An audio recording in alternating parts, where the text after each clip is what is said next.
Hi there. So this is the second video in my series about describing distributions. So I've already done a video on describing shape. This is the one on outliers, and still to come and still that you should watch is describing center and spread. So again, when you want to describe a distribution, you need to make some sort of graphical display, whether that's a stem and leaf plot, a histogram, a dot plot, and down below I have a box and whisker plot, some sort of graphical display. See a picture. And then you need to describe the distribution with a few short sentences talking about the shape, the outliers, the center, and the spread. So this video is going to feature outliers, okay? Outliers. So what we're going to look at is how you can look at a graph and kind of pick out outliers. Now there are some calculations out there that try and help you pick out outliers a little bit better. This is more going to look at just how can you look at a graphical representation and be like, you know what, I'm pretty sure that's an outlier. So what we're going to do is anytime we see an outlier, we aren't 100% sure, we're going to call them potential outliers, okay? Potential outliers, which means, hey, we're pretty darn sure there, but in case we are wrong, this is a potential outlier.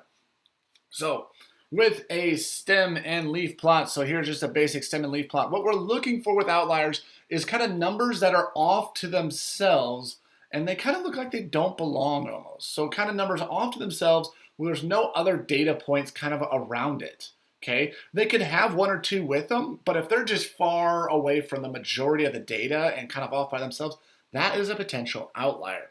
So when I look at this first data set, yeah, I got some numbers, one, a stem of 1, a leaf of 2, 3, 4, you got stems of 2, stems of 3, stems of 4, and then you'll notice that there's kind of a lack of numbers in whatever this is, I don't know if these are tens or what this key, there is no key here. We have nothing happen at 5, nothing happen at 6, but all of a sudden we have this data point down at 7. So let's just assume for the sake of conversation that this is supposed to be like 72. So we just went from data points that the highest was 49, then nothing happened in the 50s, nothing happened in the 60s, all of a sudden there is 72. So what we would say, and there's no context to this, let's say it's student, you would say 72 students, dogs, cats, whatever. 72 is a potential outlier. Okay, it's a data point that it really is far, far away everything else and kind of on its own. If it had a whole bunch of other data points with it, it's not really an outlier. It has company there. For a histogram, so I just made a really basic, I know it's not perfect, but it's just more to try and get a quick explanation here. Made a basic histogram here. You'll see our frequencies are pretty big for these ranges of 20 to 24, 25 to 29, 30 to 34, but we have this guy all by himself down here at 20 to 14. Now, we don't know specifically what the data point is inside here. We don't know if it's 10, we don't know if it's 11, we don't know if it's 12, 13, or 14. We just know it's somewhere in this range. So what you're going to have to say is there is a potential outlier at 10 to 14. You know how histograms can get tricky. We don't know all the data points here. Over here on a stem and leaf plot, we could see every single data point. When our classes here for a histogram are big ranges, we don't know where the data is at. We don't know if it's 10, 11, 12, 13, 14. So we just say it's in the 10 to 14 spot.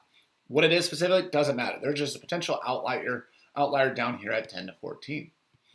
All right, we're going to go to a dot plot. Dot plots, again, allow us to see individual data points, so we can be a little bit more accurate in our kind of representations here. So I have 2 data points at 1, nothing at 2, 3. Data point at 4, a couple at 5, a couple at 6, a couple at 7, a couple at 8. So a majority of my data is down here, and we just look down here, and there's these data points that are just kind of all by themselves. So what you would say is it's the same data point, 1 and another one of 1. So we have 2 ones there, but they're both potential outliers. There is company there, but it's only 2 of them. It's not like a whole party of data points and then a gap and then a whole party of data points. So there are 2 potential outliers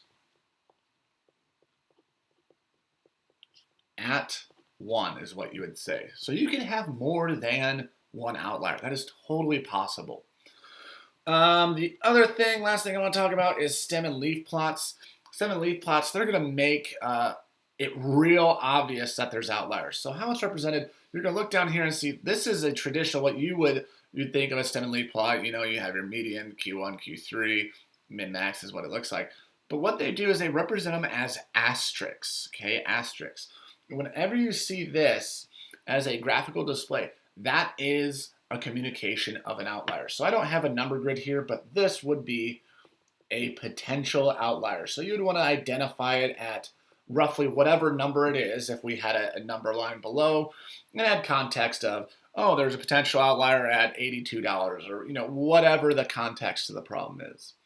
One thing that is not shown on any of these graphs that I really quickly want to add in is you can have outliers on both extremes. All these examples show the extremes, extreme values on the high end, on the low end, or outliers on the high end or low end. You can have them on both. So it's not out of question to see potential outlier on the high end, and then I can have an asterisk way down here on the off the screen on the low end. That's possible too. So be ready for that. So that's just kind of a way to look at outliers. Yes, there are some calculations out there to do that. We talk about that in class, but the main focus is, can you look at a graph and identify potential outliers?